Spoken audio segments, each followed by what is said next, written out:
This is our new house listing here in South Forbes Villas. So ito yung isa sa mga prime community here in the south. At single detached ito. So meron tayong space in all sides. Ayan, maganda, may garden na siya. So hindi mo na kailangang ayusan pa. Maganda yung hangin dito kasi marami pang puno sa tapat. Ayan, vacant pa siya. Aside from, this is located in Salang, Cavite. Boundary lang to ng Santa Rosa. Kaya, malapit lang siya through SLEX tsaka Calax. Ayun yung maid's room, pero saka na natin, later natin i-check. So, dito tayo dumaan sa main door. Tao po! Pabukas! Thank you! So, this is our sala area. Ayan, di ba? Ang laki niya. Ang lot area nito is 152 square meter. Then, the floor area is 220 square meter. So, yan. Ready na yung mga... Dito mo pwede lagay yung TV mo. Diba? Ang lalaki ng mga window. So, sa loob to ng South Forbes Gulf City.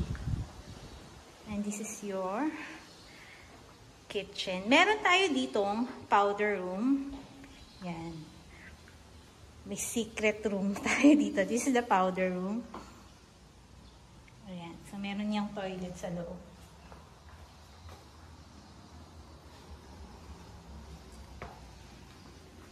This is a 3-bedroom house. Then, kasama na sa kitchen yung yung mga kitchen top, built-in cabinets, tsaka range hood. So, meron tayong mga built-in cabinets dito. Yan. So, you can put your pantry here. Kasama na rito sa mga rooms dito may mga aircon na din.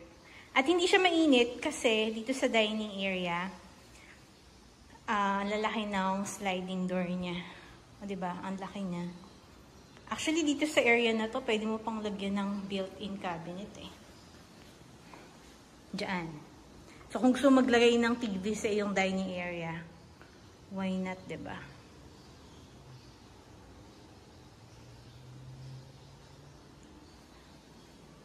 So, napapaligiran siya. Ayan, kaya ang hangin dito eh, kasi pasok yung hangin.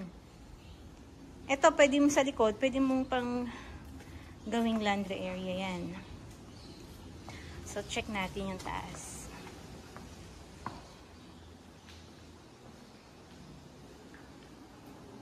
Boundary lang to ng Santa Rosa. Actually, if you're coming from Calax, from Metro Manila, di ba mag-SLEX ka, then Mount Plaza na exit, pasok ng Calax. Yung pinakaunang exit, which is the Laguna Boulevard. Ayun, pagpasok mo doon, kanan ka lang. Tapos few minutes drive, nandito ka sa South Forbes. Ito yung first room natin dito. Ayan, may mga aircon na siya. And ito yung second room. So may mga built-in cabinet na tayo dito. Super secure dito kahit nga hindi ka na mag-gate. May mga bahay ako nakita dito na wala ng gate. Pero syempre kung may mga aso ka, di ba? Mas safe pa din. So, ito yung ating CR. May paganyan pa yan. Di ba? And this is the master bedroom. Yung master bedroom, may sariling CR din. May access siya sa balcony. Yan, built-in cabinet. Ito yung CR natin sa master bedroom. So, if you want to check this house, let me know. Pero, pwede rin natin itong i-op. Pwede rin siya, or open din siya for bank financing. So, let me know. This is listed for now. This is listed for 20 million. And message mo lang ako if you want to see the property. Thank you!